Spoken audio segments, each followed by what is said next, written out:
quiénes somos, de dónde venimos, a dónde vamos. Estamos solos en la galaxia o acompañados.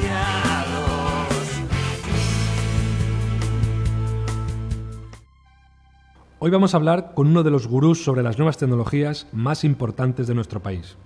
Me refiero a Javier Echeverría, doctor en Filosofía y Matemáticas y actualmente investigador Ikerbasque. En su último libro, Entre cavernas, podemos leer lo siguiente. Si llamamos primer entorno a la biosfera y segundo entorno a las ciudades y los estados, es claro que a finales del siglo XX ha surgido un tercer entorno que se ha expandido por todo el mundo y en particular por las mentes humanas. Ya sea a través de la televisión, de la radio, de los ordenadores, de los móviles, de los videojuegos o de los cajeros automáticos, las personas que vivimos en el siglo XXI nos relacionamos con tres grandes cavernas: la naturaleza, la ciudad e Internet. Y cada una de ellas tiene a su vez múltiples subcavernas. Nuestro devenir vital consiste en deambular de caverna en caverna. Cada prisionero elige su propia cueva electrónica en Internet, ya sea una web, un chat, un blog, un avatar en Second Life o un sitio en Facebook, Twitter u otra red social.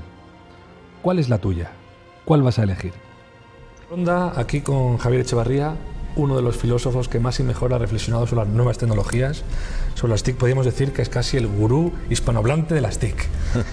Y hablaremos de los tres entornos y cantidad de cosas, de educación, de cómo ha cambiado las nuevas tecnologías, muchos aspectos de la vida social. Su último libro es Entre cavernas, de Platón a Cerebro, pasando por Internet. Y vamos a empezar un poco por aquí. ¿Cómo te ha dado por pensar que hay unas múltiples cavernas, que estamos de una a otra, infinitas, etcétera? Bueno, partiendo de la metáfora de Platón, la alegoría, en donde la realidad sensible es ficticia, hay un mundo inteligible que es el auténtico, entonces lo que hago es ampliar esa metáfora y entonces, criticando a Platón, la idea es que siempre estamos de caverna en caverna y por lo tanto entre cavernas, ¿no? Es decir, que siempre tiene sentido salir de una determinada caverna en donde estemos, pero lo que es la salida de esa caverna es la entrada en otra caverna. Y por eso en este libro la idea fuerte es el entre. La metáfora de la caverna es muy habitual, muy frecuente. Yo utilizo el término caverna, cueva. Caverna es un término más social, más colectivo, cueva es más individual, ¿no? Y sobre eso pues se construye una tesis que es fuerte filosóficamente, entiendo yo, en donde los seres humanos siempre estamos entre cavernas, vivos o muertos, o sea, porque esto se afirma incluso también para después de morir, ¿no? Y bueno, pues se ponen una serie de ejemplos, ejemplos, 9 grandes tipos de cavernas, muy variados. Podría haber puesto muchos más. Ahora mismo, por ejemplo, aquí en Ronda, en el Seminario de Música y Filosofía en el que estoy, voy a hablar de la caverna musical, que es un término que no desarrollo, un ejemplo que no desarrollo en este libro. Entonces la metáfora es muy rica, muy variada, muy plural, y me siento a gusto con ella. O sea que es un libro que la verdad le tengo cariño en este momento. Y bueno, en cualquier caso sí también conviene insistir en que, porque lo digo al final en el apéndice, que es de una glosa, diríamos, de Gilles Deleuze y su libro El pliegue sobre Leibniz, Leibniz y el pliegue, entonces es un libro excelente. Entonces, interpretando a Leibniz, Deleuze dice que Leibniz concibió el mundo como cavernas sobre cavernas. Entonces yo, que que he trabajado muchos años y conozco bien la obra de Leibniz, me gustó mucho esta metáfora de Deleuze y lo que hago es desarrollarla. El libro es una continuación, podríamos decir, de tu trilogía más conocida, más divulgativa, que empieza por Telépolis, continúa con Cosmopolitas Domésticos, que fue premio Anagrama de Ensayo, y finalizaba entonces como obra sistemática con Los Señores del Aire, Telépolis y El Tercer Entorno, que fue premio nacional de ensayo. Eso es. En 99. Han pasado ya 15 años casi. 15 años, sí. Bueno, pues tu hija tenía 3 entonces, sí, ¿no? Dime. Se lo dedicas a tu hija, creo que tenía 3. A mi hija tenía 3 y ahora ya años, será mayor de edad. Ahora ya está a punto de llegar a ser mayor de edad. Va para 18 años este mismo año. Bueno, pues sobre todo en el último estableces el enfoque, la metáfora de los 3 entornos. ¿Puedes explicarnos un poco? Sí, la idea es que hay el mundo actual, los seres humanos vivimos en un mundo que tiene 3 grandes dimensiones, vamos a decir. o entornos. Yo prefiero el término entorno por varios motivos, pero uno es la naturaleza, entendiendo por naturaleza la biosfera, incluidos pues las plantas, los animales, los montes, los valles, los ríos, etcétera. Nuestro cuerpo también, nuestro cuerpo en tanto es de carne y hueso es primer entorno, en tanto es producto de la evolución de las especies. El segundo entorno es la ciudad, la polis, diríamos las casas, los edificios, las salas, los salones, y todo lo que es el germen de la polis, o sea, physis, el primer entorno, el segundo polis. Y el tercero, que es el nuevo, y que precisamente por eso lo llamo entorno, y lo comparo con la physis y con la polis, sería el tercer entorno, o sea, que se le puede llamar también mundo digital, espacio electrónico, mundo virtual, tiene múltiples denominaciones. Yo prefiero la de tercer entorno por dos motivos. Uno, primero, al decir que eso es el tercer entorno, ya en el año 94, porque ahora esto es más obvio, ¿no? Pero ya en el año 94, incluso en el 92, porque el artículo primero en Claves de Razón Práctica es del 92. Pero vamos, en el libro ya afirmo que es tan importante este mundo digital como la propia biosfera o como, no sé, los países, las ciudades, los estados, y eso pues en aquel momento era una tesis muy, muy fuerte, ¿no? O sea, todavía suscitaba, parecía una cosa irrisoria, decir esto en aquel tiempo. Bien, entonces, y segundo, la segunda razón por la que prefiero el término tercer entorno es porque está alrededor nuestro. O sea, es decir, simplemente así como la naturaleza, los campos están alrededor nuestro, y la ciudad y los edificios y las casas y nuestro dormitorio y nuestra cama y las cámaras, todo están en torno a nosotros. Perdón, las cámaras no, precisamente. En el momento en que aparecen cámaras, aparecen móviles, aparecen ordenadores, aparecen videojuegos, aparecen tarjetas de crédito, etcétera, y cada vez se nos superponen al cuerpo y vamos cargados todos con esta parafernalia tecnológica, esto nos da este conjunto de tecnologías que van variando y van cambiando y y seguirán avanzando, nos dan acceso a otro nuevo espacio social al que yo llamo tercer entorno, ¿no? Entonces ese tercer entorno tiene una estructura, es tecnológico, o sea, es un mundo tecnológico claramente, tan importante y marca tanto nuestras vidas como los otros dos, y los otros dos no desaparecen, y suelo poner siempre el ejemplo del cuerpo, ¿no? El cuerpo humano, el cuerpo en tanto es de carne y hueso, esto es primer entorno, pero si yo tengo ya el reloj, esto es segundo entorno. Las gafas que tenemos las gafas nosotros, también es segundo entorno, la ropa es segundo entorno, ¿no? Mientras que si ahora yo comienzo a sacar mi parafernalia y saco el móvil, o saco las tarjetas de crédito, o saco el ordenador que lo tengo por allí, entonces estos son, digamos, mi extensión corporal en términos de McLuhan, extensión corporal que me permite conectarme, y no conectarme solo, sino hacer cosas en ese espacio electrónico o mundo digital.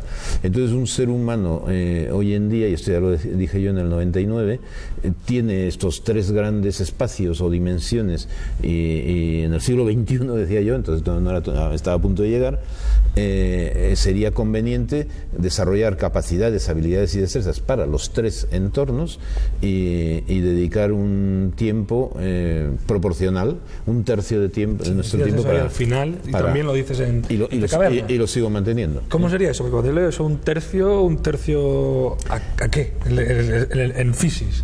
En physis, la naturaleza, un tercio, en physis significa pues tiempo libre, tiempo de trabajo es de la época industrial, esto ya es tiempo pasado, o sea, esa distinción de tiempo libre, digamos, hay tiempo en donde nos dedicamos a nuestro cuerpo, el tiempo en donde comemos, en donde soñamos, o sea, todo dormir sería physis, claro. Aunque luego hablas también de preguntar del entorno cero. Bueno, momentos, ahora claro. Por ahí llegamos a las cavernas, llegamos a las cavernas precisamente, ¿no? Entonces, diríamos, luego, pues obviamente se vive en una ciudad, se vive o en un pueblo, me da igual, ¿no? Nos interrelacionamos, hay que socializarse, salir a la calle, la escuela, la institución, la universidad, en mi caso el trabajo, eso es polis, ¿no? Y la idea ya en aquel tiempo era que habría que dedicar no más de un tercio al tercer entorno, sino así decir que la mayoría de la gente ya dedica más de un tercio de su tiempo al tercer entorno. O sea, los chicos jóvenes hoy en día... Esto sí trabajan allí, o si estudian. Bueno, y si trabajan, y efectivamente, y luego se socializan y se relacionan y se sacan fotos, etcétera. Entonces, mi hija, que tiene 17 años y va para 18, yo no le mido el tiempo, ¿no? Obviamente, pero estoy seguro que de las 16 horas que está despierta, pues está no menos de 10 o 11 en la parafernalia de los ordenadores, sobre todo los móviles, que en aquella época no existían los móviles todavía, ¿no? Entonces, o antiguamente con los videojuegos, ¿no? O la televisión también es una herramienta de tercer entorno. Quiero decir con ello que esa regla yo la mantengo en el sentido de que una vida equilibrada y una mente equilibrada consiste en el siglo XXI, consiste en desarrollar habilidades y destrezas para relacionarse, actuar, ganarse la vida también, trabajar, divertirse, entretenerse en los tres entornos y aproximadamente de prestar el mismo nivel de atención a cada uno de los tres. Pasa que es difícil, estabas poniendo un ejemplo de tu hija, es difícil dedicar un tercio de tiempo, ahora yo estaba pensando, porque claro, ya dentro de poco están llegando las Google Glasses, las gafas ya que podemos tener casi como los móviles, y claro, es que el móvil también va asumiendo las funciones que antes, de televisión, radio, teléfono, máquina de escribir, libro, y entonces ese entorno, porque también es importante, tú dices que el tercer entorno no es solo Internet. Una de las cosas muy importantes, eso claro. Por supuesto. Entonces vamos a ver, por un lado, efectivamente, la presión del tercer entorno. En el tercer entorno es donde se está el crecimiento económico, empresarial, etcétera.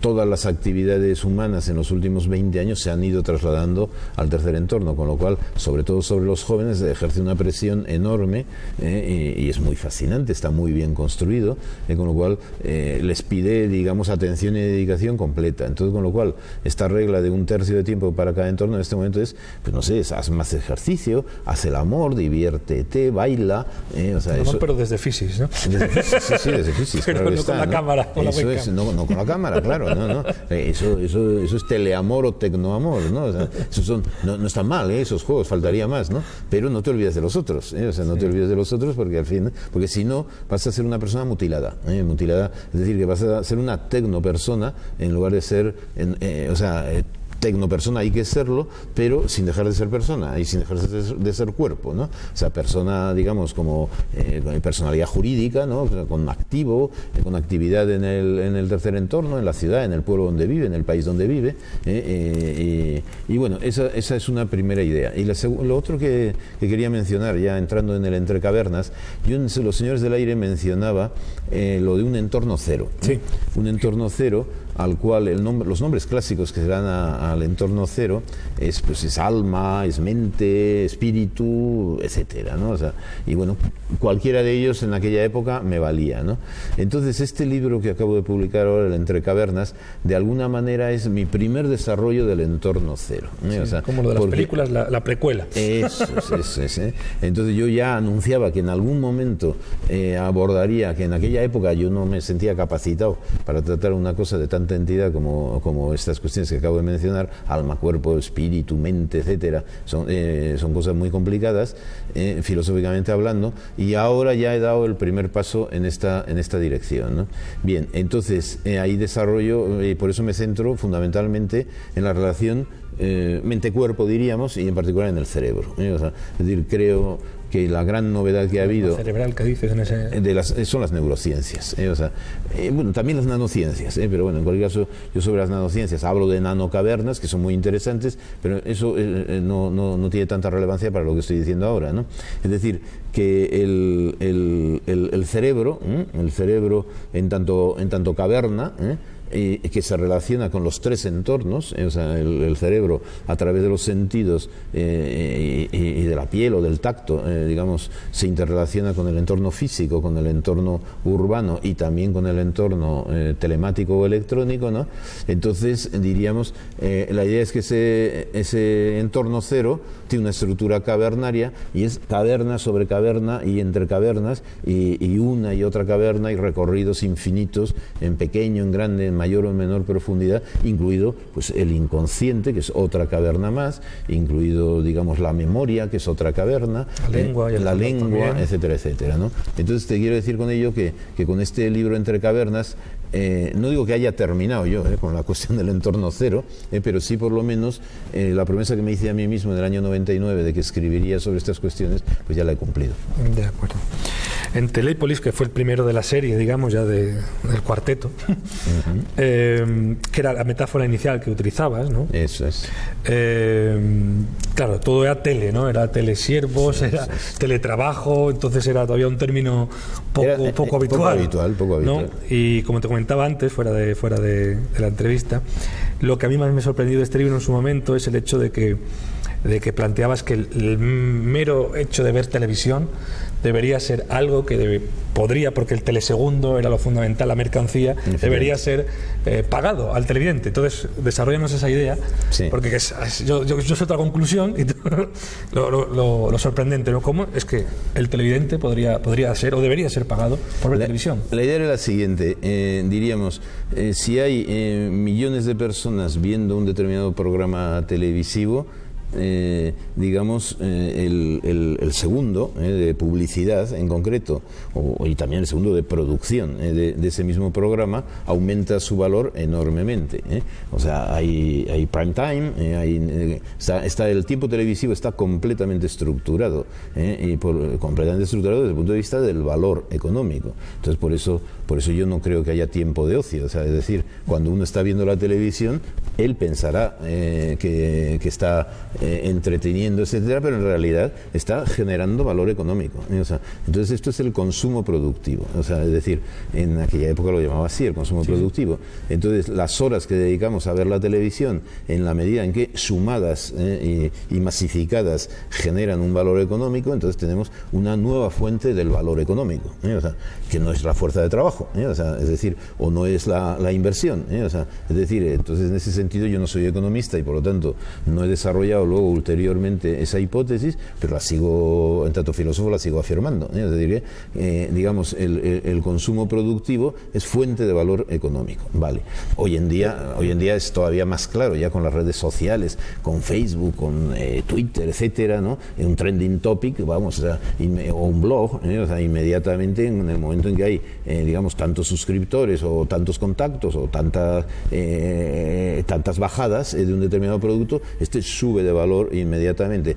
Quiero decir con ello que este es una nueva modalidad de mercado informacional. O sea, yo siempre suelo citar a Manuel Castells, también hoy lo voy a hacer. Entonces, el capitalismo informacional, como decía él, en su libro, que yo lo leí después, la era de la información, porque además fue posterior al mío, pero vamos, en cualquier caso, su tesis es muy potente. O sea, es decir, hay una nueva modalidad de capitalismo que no es el capitalismo industrial, en donde ya no se produce riqueza, no se genera riqueza ni capital en base al trabajo, a las horas de trabajo y a las 8 horas laborales, ¿no? Sino precisamente es en el tiempo de ocio, en el tiempo de consumo, de entretenimiento, donde se genera valor. Entonces, digamos, el capitalismo ha evolucionado y ha aprendido a generar riqueza económica y capital del propio tiempo de ocio, y precisamente por eso la distinción entre el tiempo de ocio y tiempo de trabajo sigue existiendo, pero ha menguado su relevancia. Hay otros elementos de ocio que tú también indicabas, esa riqueza que se utilizaba por otros entes, ¿no? Claro. Que era por el sistema, ¿no? Por algunas empresas. En el turismo. Eso es exactamente igual, claro. En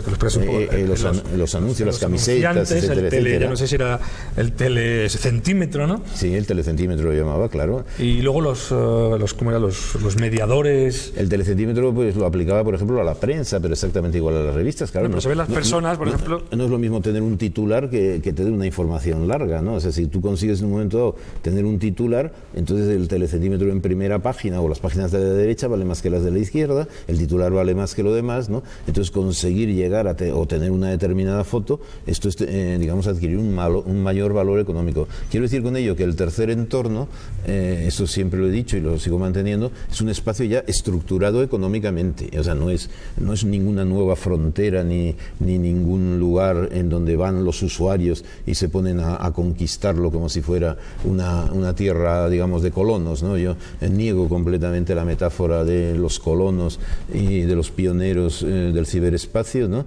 Porque el ciberespacio está construido por quien está construido, por los señores del aire, que primero son los señores militares del aire, y luego ya grandes empresas, que eso sí, están en grandes peleas y grandes combates. ¿Sigue siendo neofeudal, como decías en los señores del aire? Sí, totalmente. La situación 15 años después. Más todavía, incluso diría, en este momento, pues el gran señor feudal es Google, claramente. Pero esto ya es, vamos, ya es un duque más que un duque, un archiduque. Yo en aquella época pensaba, en conferencias decía que Microsoft era el duque de Telépolis, ¿no? Ahora es Google, ¿no? Y Microsoft, pues... Sí, pero mañana igual será el de WhatsApp o el de Facebook. Puede ser WhatsApp, ha comprado Facebook, WhatsApp. Claro, Facebook al comprar WhatsApp, pues está digamos... Google en su momento, claro. Pero bueno, es como antiguamente, o sea, las casas reales hacían alianzas para, digamos, tener más súbditos, ¿no? Entonces hoy en día, efectivamente, estas empresas, una nueva modalidad de poder, estas empresas, digamos, unas compran a otras para tener más, no los llamo súbditos, pero sí telesiervos utilizaba en aquella época, ¿no? En cualquier caso, quiero decir, o sea, yo no me excluyo, ¿no? Somos gente que somos completamente dependientes, que no tenemos autonomía ninguna con respecto a los señores del aire, y si en un momento dado, eso como... Pon un ejemplo ahí, porque creo que era en los señores del aire cuentas el hecho de que tenemos con los programas informáticos. Claro, una dependencia.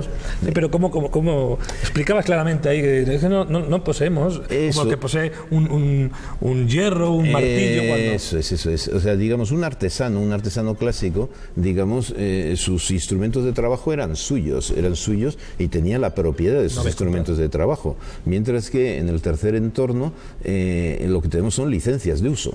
O sea, es decir, yo no puedo desensamblar el software que me he bajado. Hombre, puedo tener puede ser gratuito, eso no excluye que sea gratuito, pero yo no lo puedo tocar, o sea, con lo cual me lo dan gratuito, pero intocable, o sea, inmodificable, excepto los movimientos, pues, de software libre, etcétera, las comunidades de software libre, que son precisamente, yo lo llamo los comuneros del aire, o sea, es un poco los que en aquella época ya se oponían y se siguen oponiendo al poder de los señores del aire, ¿no? Pero quiero decir con ello que en el momento en el cual nuestros instrumentos de consumo no son propiedad nuestra, sino son propiedad de los señores del aire, y tenemos que pagar por el uso de esos instrumentos, o en cualquier caso, aunque no paguemos. Y ahora ya por años. Y ahora ya no es ya... Eso es. Y esto con los móviles se ve perfectamente bien. O sea, digamos, entonces los móviles, bueno, es un negocio extraordinario, independientemente de la competición durísima que hay entre las grandes operadoras, ¿no? Pero la persona, el usuario, está completamente inerme ante lo que hagan con los móviles. Ahora mismo, Facebook, pues acaba de salir la noticia de que estaba haciendo experimentos con sus usuarios, ¿no? O sea, es decir, mandando mensajes positivos y negativos para ver entonces cómo reaccionaban sus usuarios, ¿no? Con lo cual, pues esto da idea, en caso de, vamos, sin conciencia ninguna, sin conciencia, porque en la época industrial, digamos, se decía el socialismo, etcétera, decía, bueno, apropiémonos de los medios de producción. Esto, vamos, es la base no solo de Marx, sino de muchos socialistas, ¿no? Bueno, entonces yo en esto lanzaba el mensaje, bueno, intentemos luchar por los medios de consumo, o sea, es decir, por los medios de consumo, porque es el consumo ahora, y no el trabajo, sino el consumo lo que genera riqueza, siempre que sea un consumo masivo, etcétera, etcétera, ¿no? Que ya digo, yo no he desarrollado porque no tengo competencia técnica pero la sigo manteniendo filosóficamente clarísimamente. Algunas de las cosas también que Telépolis planteabas era, bueno, aparte de la telecracia, que también es casi lo que se avecina. La telecracia es de arriba, es de abajo, y la posibilidad totalmente de arriba abajo, claro. Pero era la cuestión, bueno, cuéntanos la telecracia, a ver.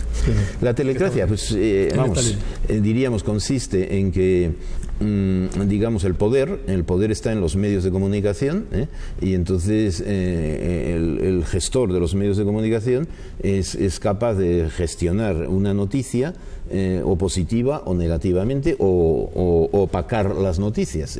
Entonces yo ya en Telépolis decía que no existe quien no sale en televisión, no existe hoy en día quien no está en Facebook, quien no está en Twitter, quien no está en WhatsApp, etcétera. No existe en el tercer entorno, evidentemente. entendido, ¿no? Y por lo tanto, esto es la telecracia, es decir, es un poder que no es democrático en absoluto. O sea, yo no he visto jamás que los usuarios de Facebook hayan votado a quién es el presidente de Facebook, ¿no? No sucede, ¿no? Y ni de Twitter, ni de WhatsApp, ni de Microsoft, ni de nada, ¿no? Entonces, por lo tanto, que no se diga. Una cosa es la masificación de los medios de comunicación o el uso generalizado de los medios de comunicación, y otra es la democracia. O sea, entonces, yo niego y sigo negando radicalmente que esas redes sociales sean democráticas. No son democráticas. Tienen muchos usuarios, millones de usuarios, pero eso también hay regímenes dictatoriales con ciudades con millones de habitantes en ellas, ¿no? Pero sin embargo sometidas a regímenes dictatoriales, ¿no? Claro, esto siempre ha sido con regímenes políticos. Ahora, en cambio, el poder lo tienen los señores del aire, que son grandes empresas multinacionales y que tienen un poder más allá de las fronteras. No es un poder ya limitado por los territorios, sino que mandan en muchos países a la vez. Entonces, esta es la idea Telépolis, digamos, la están construyendo los propios señores del aire, y mi libro era llamar a la ciudadanía a participar activamente y a reivindicar. Y con cosmopolitas domésticos también. Cosmopolitas, la idea decías que el reto era democratizar ese espacio. Ese tercer entorno.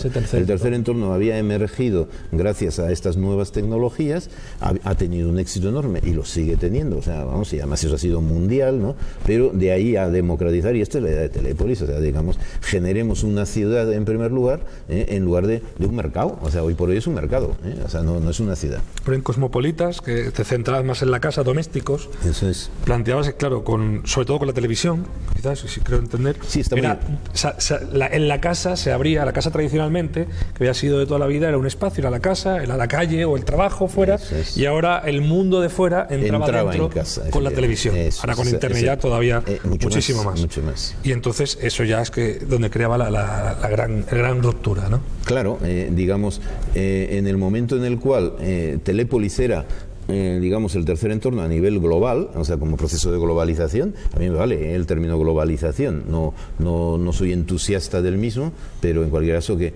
Telépolis, ciudad global, vale. Pero en el momento en que la ciudad global entra en tu propia casa o entra en tu propio bolsillo, y entra a través del móvil y lo llevas siempre a mano, o sea, entra en tu propio cuerpo en realidad, o sea, con lo cual diríamos, la ciudad se te ha metido en casa y se te ha metido en tu propio cuerpo, ¿no? Entonces rompe la intimidad, o sea, se habla mucho de la privacidad, pero yo en Los Señores del Aire distinguías tres muy claramente: intimidad, privacidad y lo público, ¿no? Pues la diferencia totalmente privado e íntimo. Decía y sigo afirmando que no hay democracia, ni habrá democracia sin ámbitos íntimos, o sea, no habrá personas, o sea, no habrá personas humanas sin respeto a la intimidad, y esto en Entre Cavernas está ya mucho más claro todavía. Es decir, que tener dentro de la caverna cerebral tus propios pensamientos a los cuales no acceden los demás, pero ni siquiera tú mismo, o sea, porque nos desconocemos muy profundamente los unos a los otros, y ahora esto las neurociencias lo han mostrado empíricamente y científicamente. Entonces, por lo tanto, es condición sine qua non de la existencia de una persona, de un ser humano, tal y como yo entiendo el ser humano, bien entendido, el que tenga su propio espacio íntimo, que incluso, insisto, él mismo desconozca sus propios deseos o pulsiones o odios de fondo, ¿no? Bueno, en cualquier caso, ya lo privado está bien, respetar lo privado, pero no es lo mismo que lo íntimo. O sea, lo íntimo afecta, diríamos, al entorno cero, o sea, digamos, afecta al alma, al espíritu, a la mente. Lo privado, en cambio, íntimo sería entorno cero. Eso, entorno lo cero. Privado. Entonces, lo privado, por el contrario, pues ya implica una interrelación, te puede irrumpir en el ámbito de la familia, de las relaciones de enamoramiento, etcétera, de las relaciones personales, o sea, de las relaciones 2 a 2, 3 a 3, pocos a pocos, ¿no? O también, por supuesto, el ámbito empresarial, o sea, digamos, una empresa tiene perfecto derecho a tener sus secretos y sus confidencialidades, faltaría más, o sea que, y claro, en el momento en el cual el tercer entorno, a través del uso de su correo electrónico, de cualquier red, entra y esos datos los trafica y los puede inferir, pues claro, esto digamos, supone una ruptura enorme, incluso en el mundo empresarial, en el mundo militar, no digamos, o sea, en el mundo o de los espionajes, ¿no? De hecho, pues he sabido que Estados Unidos, la CIA o quien sea, ha estado espiando prácticamente a todos sus aliados, y no solo. Entonces, bueno, esto de alguna manera, estaba claramente anunciado en el libro del 99, señores del aire, ¿no? Entonces, la distinción entre intimidad, privacidad y publicidad, la res pública, efectivamente, se debe dar en el espacio público, en el tercer entorno público. O sea, hay espacios, la web, por ejemplo. La web es el ejemplo canónico de lo público en el tercer entorno. Pero en el tercer entorno también están mis ficheros que son privados, los ficheros de una empresa que son privados y por lo tanto tienen derecho aunque estén en la nube, tienen derecho a no ser accesibles para nadie sin autorización de quien ha generado esos ficheros, y el correo electrónico, etcétera, etcétera, ¿no? O sea, y por supuesto... Sí, pero también decías la intrusión de eso público, del tercer entorno, en el ámbito privado, y yo casi diría ya el íntimo. Al íntimo, claro. Sí, ahora ya, claro. Cada vez mayor, y también con los selfies y con las fotos, y esto hay casos muy ya entonces lo sabía, o sea, de publicar fotos en internet en donde por despecho un chico, una chica, digamos, ridiculizaba a su compañero y lo sacaba habiendo editado la imagen. Pero es que ahora, claro, como los jóvenes sobre todo, pues publican sus fotos desnudos en actitudes tales y cuales, ¿no? Entonces, bueno, la base de datos y la base de datos que está generando con eso va a tener unas consecuencias enormes dentro de 10 o 15 es o que 20 no sé años. si ya con esa distinción que tú haces, si lo íntimo y lo privado ya ha desaparecido. El momento que un blog, que podría ser el diario que tenía el adolescente con su candadito, ahora ya es algo público, aunque lo tenga en Facebook, que muchísima gente sabe. Es público para quien sea lo suficientemente tonto para hacerlo público. O sea, es decir, cada cual ya es no digo libre. Ya fotos, sino que es que de lo íntimo también se puede... Bueno, eso no, el cerebro por ahora todavía no nos han metido los chips en el cerebro, los nanochips, ¿no?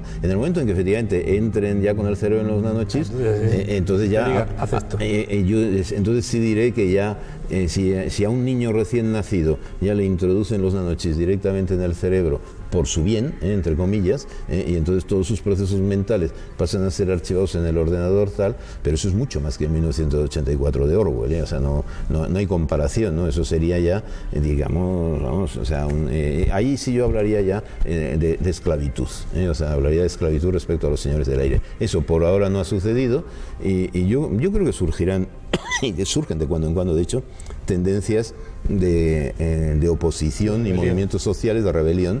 Lo que pasa es que es una nueva modalidad de poder. La mayoría de la gente sigue pensando, a mi entender de manera completamente equivocada, que el poder lo tienen los gobernantes y los estados, o sea que eso, polis, el segundo entorno. El segundo entorno. Entonces, claro, digamos que todavía la gente no ha asumido que ha surgido un nuevo espacio social con nuevas modalidades de poder, que son poderes muy ilustrados, o sea, son poderes muy sofisticados. Es gente que tú la sensación que tienes es de libertad total, o sea, no te das cuenta, estás perfectamente controlado, o sea, si ellos quieren, ¿no? Pero tú tienes una sensación de libertad total.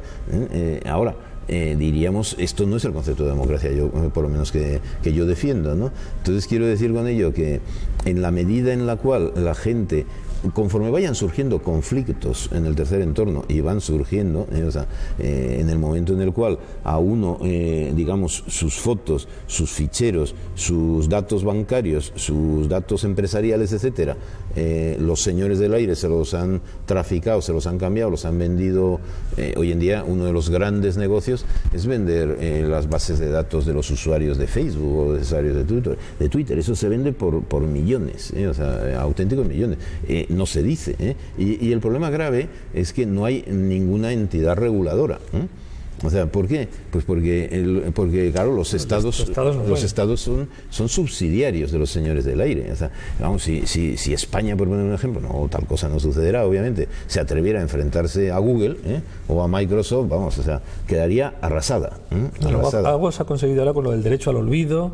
Recientemente vale. Se ha conseguido en algunos países poco a poco. Pero esos son pequeños logros liberales, o sea, es decir, que me refiero pero es que hay mucha gente que se cree enormemente revolucionaria porque se enfrenta al gobierno de turno, y claro, yo creo que viven en una ficción. Vamos, de hecho, que viven en una ficción lo comprueban a continuación cuando les filman las manifestaciones, etcétera, etcétera, y les sale el tiro por la culata, ¿no? Y quedan prácticamente como unos auténticos gamberros, etcétera, etcétera, gente muy civil, civilizada, porque los que controlan los medios de comunicación y saben, digamos, filmar y editar imágenes, etcétera, etcétera, y tienen la información, al final, efectivamente, vencen fácilmente a movimientos sociales se ha visto perfectamente con el 15M y con las primaveras árabes y con todo.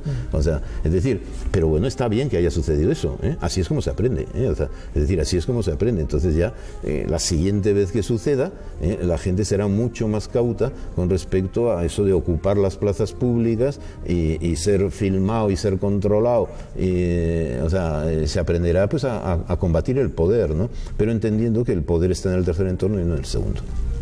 Ahora que dices esto, me está viendo también la noticia de Twitter, como los mensajes anónimos de Twitter contra algunos políticos y como hay un intento de control por parte del gobierno español, ¿no? Pero está ahí el segundo entorno, el poder político tradicional, digamos, moderno, el antiguo poder que intenta controlar el tercer entorno, ¿no? Ni lo intenta siquiera, ni lo intenta. O con la ley, con tal de salir en televisión, cualquier político, vamos, o sea, firma lo que sea. Sí, vamos a ver, ahora mismo el presidente de Google ya estaba en Cuba. O sea, ya estaba en Cuba pactando con el hermano de Castro. O sea que, bueno, China es comunista teóricamente, ¿no? Pero vamos, está completamente, digamos, el tercer entorno está desarrolladísimo en China, ¿no? O sea, diríamos, el fenómeno de construcción del tercer entorno no tiene nada que ver con una democracia en el sentido griego de la palabra, o en el sentido francés de la palabra, o en el sentido norteamericano de la palabra, ¿no? Y eso pues hay que decirlo. Entonces yo ya lo dije en su momento. Se puede de alguna forma en ese afán por democratizar, puede el segundo entorno, los estados, de alguna forma civilizar a ese tercer entorno, o esos señores feudales, no puede. Esos oligopolios va a hacer. No puede. Lo más que puede hacer es, digamos, controlar el ejercicio del poder, limitar el ejercicio del poder de los señores del aire, o sea, ponerles unas normas, unas normativas, o en un momento dado ponerles multas. Bueno, la Unión Europea ha puesto multas a algunos de los señores del aire y más no puede hacer. Más no puede hacer más que poner una multa a un señor del aire y más, vamos, lo que le puede preocupar una multa del nivel correspondiente. Y además, a quien le ha puesto la multa, pues a continuación, digamos, le sacan los datos privados y ese político cae en 6 meses, como muy tarde. O sea que, es decir, que cualquier político sabe perfectamente que si se enfrenta de verdad con los señores del aire, cualquier político, incluidos los de izquierdas, o sea, digamos, su vida política está liquidada. Entonces, claro, eso es un poder en el sentido auténtico de la palabra, un poder feudal. Sí, no sé si era un militar americano con los correos, ¿no?, que tenía con la amante. Bueno, sí. Le sacaron ahí. Efectivamente, ha habido ahora un militar que ahora está en Rusia, escapado, claro, o sea, bueno, pero vamos, este hombre ya, digamos, ha arruinado su vida, ¿no? Entonces, hizo un pequeño daño, en un momento muy, muy pequeño daño, o sea, es decir, que no ha tenido, y desde luego no ha generado ningún movimiento social de apoyo ni nada de nada, ¿no? O sea que entonces diríamos que la gente está muy contenta en el tercer entorno, es alienación, dicho en términos, ahora está muy bien montado el tercer entorno, las cosas son como son, es fascinante y todos estamos muy contentos viendo los campeonatos mundiales de fútbol. O sea que, y claro, el ciudadano, hemos dicho por lado del Estado, el ciudadano, ¿qué puede hacer ahí? Otro elemento a mí me gustó mucho que decías, creo que eran cosmopolitas, el hecho de que estando en casa no es necesario ya ir a la huelga para salir a la calle para manifestarte, te puedes a través de internet, de ciberactivismo, a través de Facebook, de redes sociales, mostrar tu apoyo, tu oposición en determinados aspectos. ¿Puede el ciudadano, ya que los estados también están limitados? Los ciudadanos podemos hacer algo. Los ciudadanos y los usuarios. O sea, yo desde luego pienso que diríamos los estados son entidades de ancien régime, pues como en la época industrial, o sea que la aristocracia, etcétera, e incluso, digamos, el sector rural, pues ha sido claramente menguante, ¿no?, en el desarrollo de la sociedad industrial. Pues en el desarrollo de la sociedad de la información, todo lo que era la época industrial y el tipo de poder político vinculada a ella, pues es menguante. No digo que no exista, sigue existiendo, pero es claramente menguante. Entonces, ¿qué sucede? Pues que surge una nueva modalidad. Un telepolita, es otro tipo de ciudadano, es un ciudadano que ya no tiene nacionalidad, o sea, no pertenece a un país ni a una región, o sea, sino que hace redes normalmente transnacionales, y es el único modo de combatir a los señores del aire, que son entidades transnacionales, ¿no?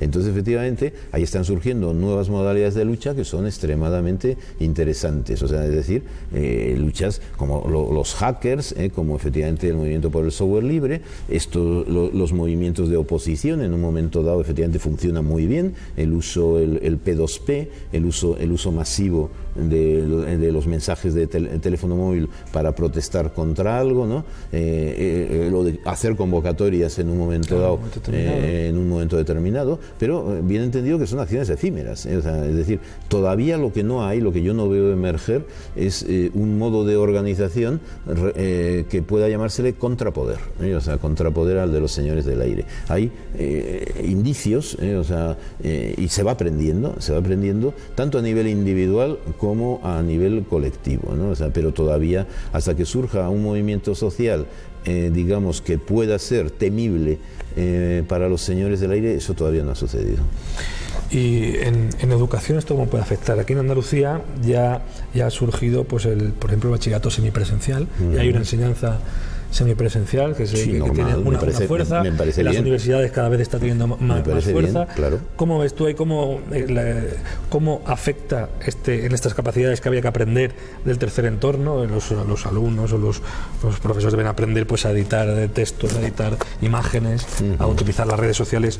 ¿Qué implica este tercer entorno en la educación? Sí, bueno, entonces eso también ya estaba tratado allí en aquella época, sí, ¿no? pero ahora mucho más, Es decir, ahora yo siempre he sido defensor de la introducción en las escuelas, Antes lo decía en secundaria, ahora ya lo digo en primaria, incluso en la preescolar. O sea, es decir, la introducción de las TICs. Por TICs entiendo no el ordenador en absoluto, sino la Nintendo, el Tamagotchi, estoy hablando de juguetes que habrá nuevos, ¿no? Digamos... Se habla ya de introducir tabletas, ya casi se habla ya no del portátil. Y la tableta, aquí, sino la tableta, pero con los videojuegos, o sea, es decir, que el niño o la niña a los 4 o 5 años, que ya sucede, o sea, que ya empiece a desarrollar sus habilidades y sus destrezas con una interfaz de tercer entorno, que la tableta sin duda es la más intuitiva, es táctil, o sea, no hace falta, puedes no estar alfabetizado, o sea, y simplemente con imágenes y todavía sin saber escribir, puedes perfectamente desarrollar competencias y capacidades de los 3-4 años, ¿no? Entonces yo estoy claramente a favor de eso. Lo que pasa es que eso requiere una gradación, así como en los sistemas educativos, digamos, el desarrollo de competencias de alfabetización era gradual, o sea, entonces hay que planificar y qué tecnología se va a introducir en la escuela, o sea, y claro, el grave problema que ha sido el gran fracaso, yo creo, de la introducción de las TICs es la resistencia del profesorado, la oposición del profesorado al uso de las tecnologías, o sea, es decir, no, claro, o sea, yo en aquella época he dado muchas conferencias en centros de formación de profesorado y siempre les decía, es que tenéis que aprender a jugar a videojuegos, por lo menos uno de vosotros. Tú contabas una frase que te impactaba, es hasta que el profesor no gane al alumno, no será respetado. Siempre he dicho que mientras no haya un profesor al menos de una escuela de formación de profesorado, centro de formación de profesorado allí, que sea capaz de ganar a sus estudiantes algún videojuego en en una consola de videojuegos, la cosa no irá bien. El centro de formación no habrá tenido éxito en tanto formación de profesores en el uso de las TIC, de las tecnologías. No será ¿Y cómo el videojuego puede ser una cosa, eso también comentarlo? Pues porque el juego siempre ha sido fundamental para el ser humano.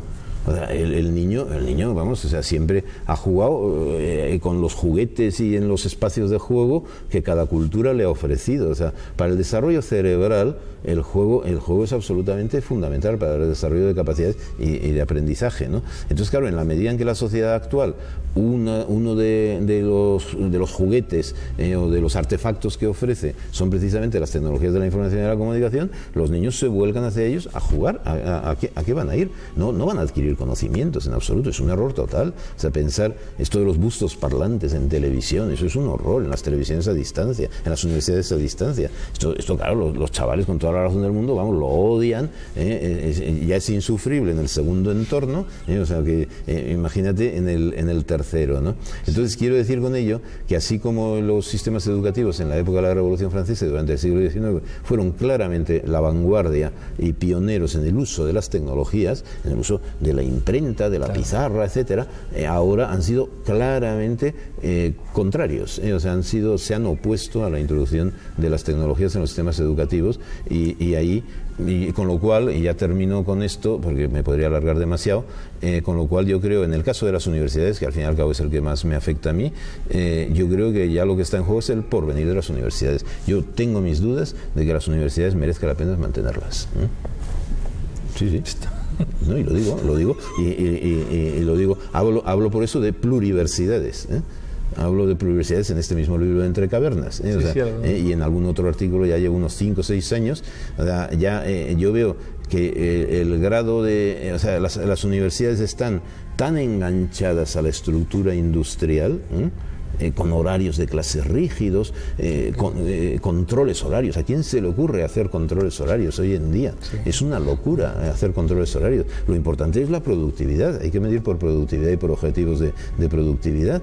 Entonces, en las universidades los modelos de gestión están completamente periclitados. Yo creo que las universidades se van a quedar como instituciones pues muy respetables, pero históricas, o sea, dinosaurios históricos. Si algo es atractivo de la profesión de profesor, es que uno siempre aprende de los estudiantes a través de sus preguntas, a través de sus objeciones, a través de las informaciones que recibe, etcétera. En el tercer entorno mucho más, O sea, en el tercer entorno los estudiantes son capaces de enseñarnos pues incluso más de lo que nosotros somos capaces de enseñarles a ellos, lo cual no quiere decir que nuestro papel, el de los profesores, no sea vital y fundamental, porque ellos efectivamente aprenden por sí mismos, por esta capacidad enorme del cerebro y de la colaboración con sus compañeros, amigos, etcétera, con los pares para aprender, pero necesitan orientaciones, necesitan guías, necesitan evaluaciones, necesitan ratificaciones de que esto que han aprendido está bien, que efectivamente va en buena dirección, etcétera, etcétera. Este es el papel del profesor en el tercer entorno. El papel del profesor en el tercer entorno no es el que transmite información. Para transmitir información ya está Google, ya está Google. Google sí que transmite información, O sea, entonces, y el propio profesor, pues igual para transmitir información, si le pregunta algo a un alumno, le dice, pues mira, vamos a buscar en Google, O sea, en lugar de... Ahora, de paso, le puede iniciar un poco en los sesgos enormes, en cómo se estructura la información en Google, cómo está la publicidad metida continuamente, cómo en el fondo es un negocio. Aquellos que piensen que el futuro va a ser más halagüeño gracias a las nuevas tecnologías están apañados. Parece que el escenario que se avecina es más bien el contrario. Una especie de nueva Edad Media dominada por unos nuevos señores del aire que pugnan por conquistar nuestros bolsillos y nuestras mentes, por conocer hasta el más mínimo detalle de nuestra vida privada e íntima. ¿Qué podemos hacer? ¿Cabe algún tipo de resistencia para liberarnos de esta caverna global? Echeverría nos recomienda una huelga general de medios, aunque solo sea durante un día, aunque solo sea durante 1 hora. ¿Se atreven a hacerlo? No pasa nada por intentarlo. ¿Quiénes son?